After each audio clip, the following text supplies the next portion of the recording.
Hello everyone, कुसुम net classes में आप सभी का स्वागत है। देखिए, आज हम लोग बात करने वाले हैं पीएचडी प्रोग्राम एडमिशन 2024 के बारे में। तो यह जो वैकेंसी आई है वह एक सेंट्रल यूनिवर्सिटी से आई है जिसका नाम है सेंट्रल यूनिवर्सिटी ऑफ जम्मू। एक इसका जो सेशन है वह 2024-25 सेशन को लेकर के नोटिफिकेशन आया है। 25 अगस्त 2024 का यह नोटिफिकेशन है। इसमें इन्होंने मेंशन किया है under exempted category for net JRF और गेट कैंडिडेट्स, यानी आपके पास नेट है या जेआरएफ है या फिर आपने गेट क्वालिफाई किया है तभी आप जो है इस फॉर्म को भरने के लिए एलिजिबल होंगे। तो एलिजिबिलिटी क्राइटेरिया इन्होंने सबसे पहले नंबर पे दिया है। डिस्कस करते हैं हम लोग बारी बारी से। तो देखिए, चूँकि एनईपी जब से लागू हुआ है तब उसमें यह प्रोविज़न आया कि जो 4 साल का ग्रेजुएशन कर रहे हैं और उनके ग्रेजुएशन में यदि 75% मार्क्स आता है तो वो डायरेक्ट फिर पीएचडी में आ सकते हैं। तो ये 4 साल वाले ग्रेजुएशन के लिए 4 साल ग्रेजुएशन में यदि 75% है या फिर 4 साल ग्रेजुएशन के बाद 1 साल का मास्टर है, देन आप फॉर्म भरने के लिए एलिजिबल हैं। और यदि आप पुराने पैटर्न पे पास किया है, आपने 3 साल का ग्रेजुएशन 2 साल का मास्टर और आपके मास्टर डिग्री में मिनिमम 55% मार्क्स है तो आप भी एलिजिबल हैं।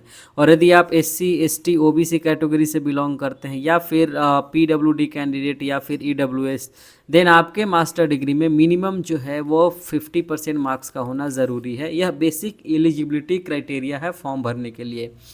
उसके अलावा जो है यहाँ पर इन्होंने सब्जेक्ट वाइज दिया है। आप देख सकते हो किस किस सब्जेक्ट में यहाँ पे वैकेंसी है। आप यहाँ से देख लें तो आपका सब्जेक्ट मेंशन हो तो आप अप्लाई कर सकते हो। देखिए, कंप्यूटर साइंस एंड इंजीनियरिंग है, यहाँ पे स्पेशलाइजेशन दिया है, यानी आप इस एरिया में यहाँ पे पीएचडी कर सकते हो। एलिजिबिलिटी यहाँ पे बीच में दिया हुआ है। कंप्यूटर साइंस एंड इंजीनियरिंग में आप देख सकते हो master degree in relevant subject, और ये सब जो है उसका रिसर्च एरिया है। मास कम्युनिकेशन है, आप इसका भी रिसर्च एरिया आप यहाँ पे देख सकते हो। केमिस्ट्री है, यहाँ पे उसका रिसर्च एरिया है। कंपैरेटिव रिलीजन एंड सिविलाइजेशन है, यहाँ पर जो है उसका रिसर्च एरिया दिया हुआ है। यहाँ ह्यूमन रिसोर्स मैनेजमेंट है, यहाँ पे देख सकते हो उसका रिसर्च एरिया है। बोटनी है, इसका रिसर्च एरिया है। मैथमेटिक्स है, मैथमेटिक्स के अलावा यदि हम लोग आगे देखें हिंदी, तो आप हिंदी में जो है गद्य साहित्य में, प्राचीन एवं मध्ययुगीन हिंदी कविता में, काव्य में, विधा में आप यहाँ पर जो है पीएचडी में अप्लाई कर सकते हैं। नैनो साइंस एंड मटेरियल्स है, इसमें यहाँ पर रिसर्च एरिया आप देख लीजिए। जूलॉजी है तो आप जूलॉजी में भी यहाँ पे आप रिसर्च एरिया देख सकते हो। इकोनॉमिक्स की बात करें तो यहाँ पे डेवलपमेंट इकोनॉमिक्स, हेल्थ या फिर डेमोग्राफिक में आप कर सकते हो। मार्केटिंग है, फिजिक्स है। पब्लिक पॉलिसी एंड एडमिनिस्ट्रेशन में देखिए यहाँ पे leadership, policy implementation, public trust, इन सारे सब्जेक्ट में जो रिसर्च एरिया में आप पीएचडी कर सकते हैं।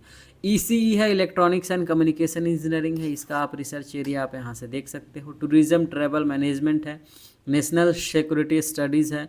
सोशल वर्क है, सोशल वर्क में आप यहाँ पे देख सकते हो women's issues, empowerment, child protection, इसमें आप काम कर सकते हैं। एडुकेशन में आप यहाँ पे कर सकते हैं education technology, sociological foundation, leadership, language education, elementary education, इन सबों में। और इन्वायरमेंटल साइंस में आप यहाँ पे देख सकते हो, ये अलग रिसर्च एरिया है। इंग्लिश की बात करें तो इंग्लिश में आप यहाँ पे इंडियन लिटरेचर में, साउथ एशियन राइटिंग्स में, इक्वल लिटरेचर या इंडियन नॉलेज ट्रेडिशन में, fiction, myth, focus studies, women studies, इसमें आप यहाँ पर जो है पीएचडी कर सकते हैं। बायोटेक्नोलॉजी में आप यहाँ पे देख सकते हो बायो इन्फॉर्मेटिक्स है, बायो कंट्रोल एजेंट्स है, मोलिकुलर डायग्नोस्टिक्स है, इन सारे यहाँ पे रिसर्च एरिया में आप पीएचडी कर सकते हैं। मोड ऑफ सिलेक्शन की बात करें तो only those students who have qualified JRF, net और गेट एग्जामिनेशन आर एलिजिबल, पहले इन्होंने बोल दिया है। और आपका जो स्कोर होना चाहिए, score for net JRF applicants minimum 50% उनके लिए, मतलब 50% उसका नंबर मिलेगा और 50% जो है आपको इंटरव्यू का नंबर दिया जाएगा, जिसमें आपको रिसर्च प्रपोजल लेकर के जाना है और इंटरव्यू होगा आपका। और प्रपोजल कैसा है और आप कैसा इंटरव्यू देते हैं, ये मिलाकर 50% मार्क्स आपको दिया जाएगा। फिर 100% इन दोनों को मिलाकर जो होगा मेरिट तैयार किया जाएगा। रिजर्वेशन, चूँकि सेंट्रल यूनिवर्सिटी है तो भारत सरकार का जो रिजर्वेशन प्रोसेस है वो यहाँ पर भी लागू होगा। बाकी यहाँ पर यदि डेट की बात करें तो 25 अगस्त को नोटिफिकेशन ही आया है, तो 23 सितंबर, यानी मिनिमम 1 महीने तो दिया ही जाता है, तो 23 सितंबर तक आप यहाँ पे फॉर्म भर सकते हो। आप अनरिजर्व्ड हैं, आप ओबीसी हैं या फिर आप नॉन क्रीमिलियर हैं ओबीसी में, या ईडब्ल्यूएस हैं, तो आपको 1000 रुपया यहाँ शुल्क के तौर पे जो है फॉर्म भरने के लिए देना होगा। आप एसटी हैं, शेड्यूल ट्राइब हैं, शेड्यूल कास्ट हैं या फिर पीडब्ल्यूडी कैटेगरी से हैं, देन आपको 500 रुपीज़ आपको यहाँ पर पे करना होगा एप्लीकेशन फ़ी के तौर पे। सबमिशन क्या है, ऑनलाइन एप्लीकेशन फॉर्म जो है आपको यहाँ पर जा कर के www.cujammu.ac.in पे जो है इसको फिलअप कर देना है। And then the candidate shall be required to upload और submit the following documents along with online application form. तो ये सारे डॉक्यूमेंट्स जो है एप्लीकेशन फॉर्म का प्रिंट निकाल करके जो है आपको भेज देना है।